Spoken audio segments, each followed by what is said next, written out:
તો શ્રી ઘનશ્યામ મહારાજની જય। તો ભક્તો, આપણી આ ચેનલમાં તમારું સ્વાગત છે।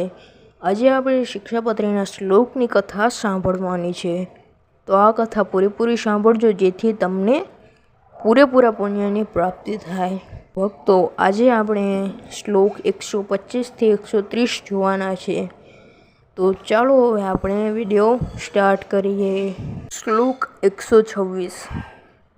અને પોતાના જે શિષ્ય તેમણે ધર્મ નીતિ નિમિત્તે પોતાને આપ્યું જે અન્ન તે વેચવું નહીં, અને તે અન્ન જૂનું થાય તો તે જૂનું કોઈકને દઈને નવું લેવું, અને એવી જ રીતે જે જૂનાનું નવું કરવું તે વેચ્યું ન કહેવાય।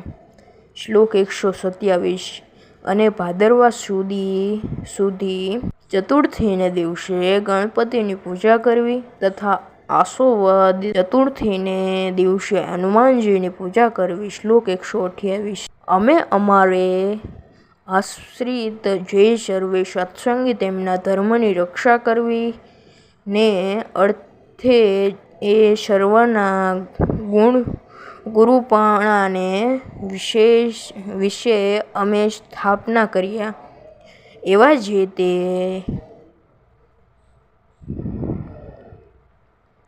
અયોધ્યા પ્રસાદ અને રઘુવીર તેમણે મુમુક્ષ જનને દીક્ષા આપવી। 129મો શ્લોક। અને પોતાના આશ્રિત જે સર્વે સત્સંગી તેમણે અધિકાર પ્રમાણે પોતપોતાના ધર્મને વિશે રાખવા, અને સાધુને આદર થકી માનવા, તથા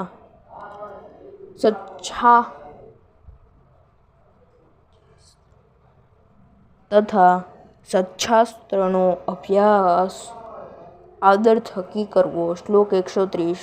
અને મોટા જે મંદિર તેમને વિશે અમે સ્થાપના કર્યા, એવા જે શ્રી લક્ષ્મીનારાયણ આદિક શ્રી કૃષ્ણ ભગવાનના સ્વરૂપ તેમની જે સેવા તે યથાવિધિને કરીને કરવી।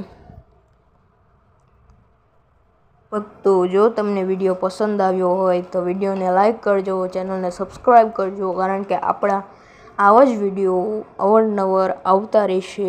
અને આગળના શ્લોક બધા આપણે મૂકેલા જ છે યુટ્યુબ ચેનલ પર, એ તમારે જોવા હોય તો એ પણ તમે જોઈ શકો છો પહેલાંના વિડીયો। અને ચેનલને સબસ્ક્રાઈબ જરૂરથી કરજો ગાઈસ,